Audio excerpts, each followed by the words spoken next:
Hi I am here and you are back to my channel. तो जनाब नई video के साथ हाजिर होती हूँ। उम्मीद करती हूँ आप सब खैरियत से होंगे, ठीक ठाक होंगे। इन दिस कोविड-19 सिचुएशन सब कुछ आप कह ही सकते हैं कि ठीक ही होगा, बट ये एक ड्रीम की तरह लगता है कि सब कुछ ठीक होगा। तो जनाब क्रिटिकल रियलिस्टिक पीरियड के ऊपर आते हैं, जो कि स्टार्ट होता है मिड और लेट 19th सेंचुरी में।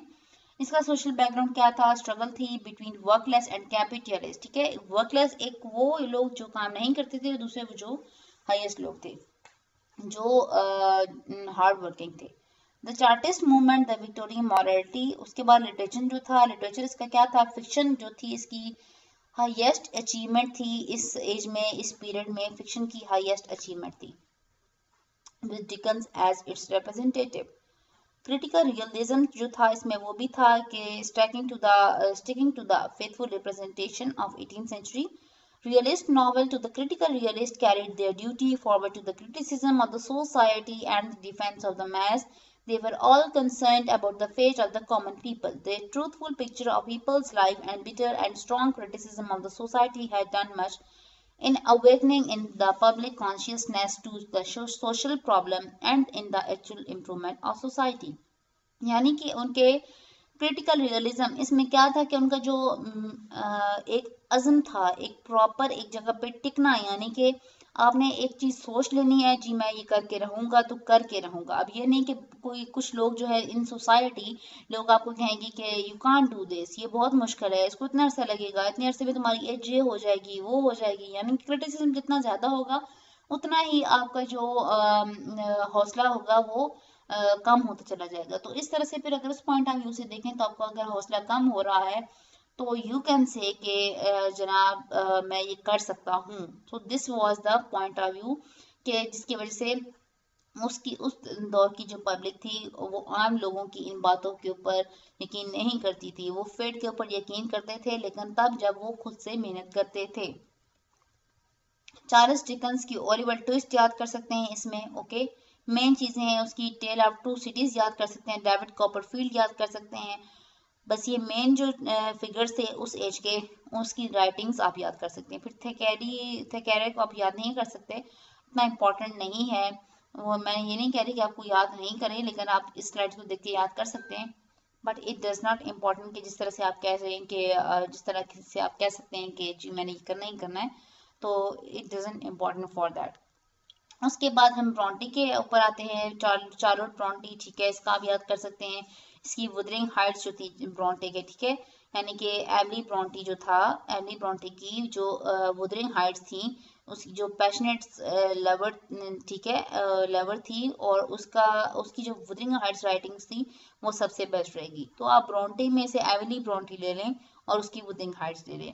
अगर हम जॉर्ज इलियट की मेन ऑफ द फ्लॉस लेंगे तो सबसे बेस्ट रहेगा क्रिटिकल रियलिस्टिक पीरियड में, फ्रॉम लेट 19th सेंचुरी में।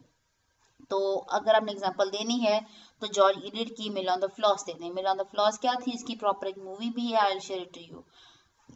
So, poets Tennyson and Browning. Tennyson is the most representative, if not the greatest Victorian poet.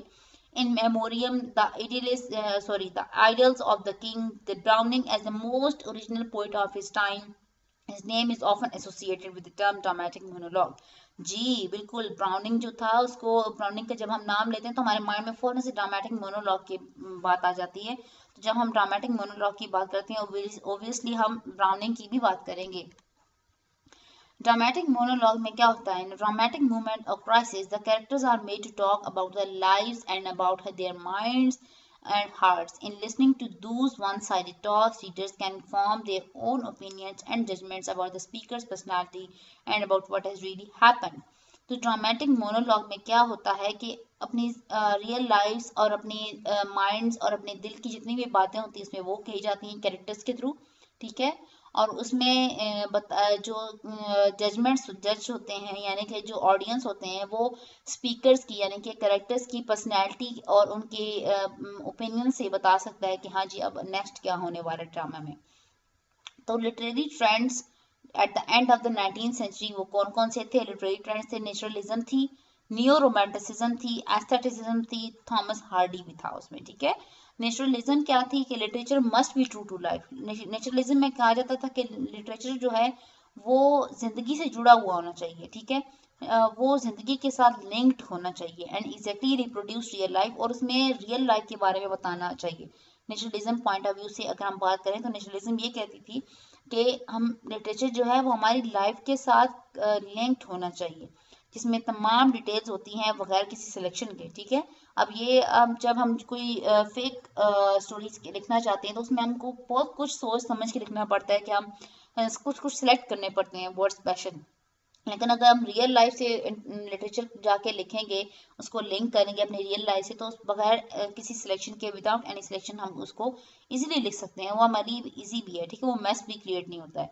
So naturalist usually right, जो नेचुरलिस्ट्स होते हैं यानी कि जो नेचुरलिज्म के राइटर्स होते हैं, वो अपनी लाइफ्स के बारे में लिखते हैं, जो कि पुअर होते हैं, ऑप्रेस्ड होते हैं अपनी इस्लामिक लाइफ से, ठीक है।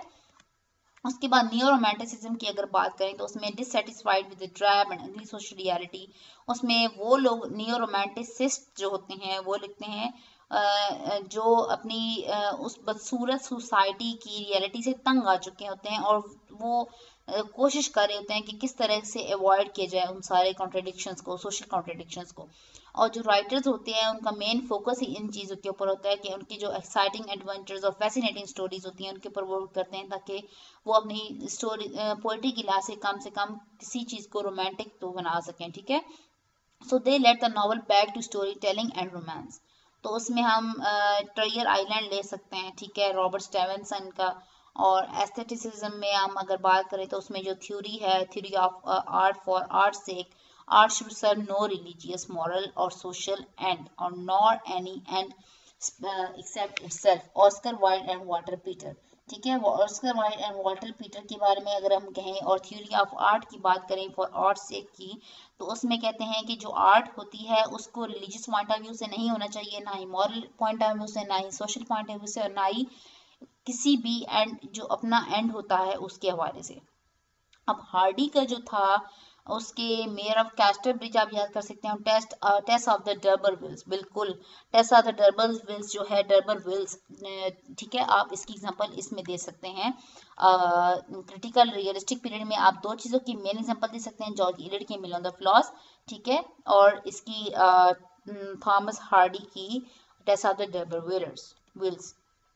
हम अगली वीडियो में इंशाल्लाह मॉडर्न पीरियड 20th सेंचुरी का इंशाल्लाह ज़रूर रिपीट करेंगे, और इंशाल्लाह ताला मैं एक और लेक्चर इन सब के ऊपर एक लेक्चर दूंगी शॉर्ट फॉर्म में। उम्मीद करती हूँ मेरा ये लेक्चर आपको अच्छा लगा होगा, क्योंकि ये आखिरी पीरियड दोनों थे जो बहुत ही ईजी थे, इसलिए मैंने इसके ऊपर बहुत शॉर्ट फॉर्म में दिया है। जो नई चीज़ समझ आती है फ़ौरन से मुझे कॉमेंट करें। Thank you so much.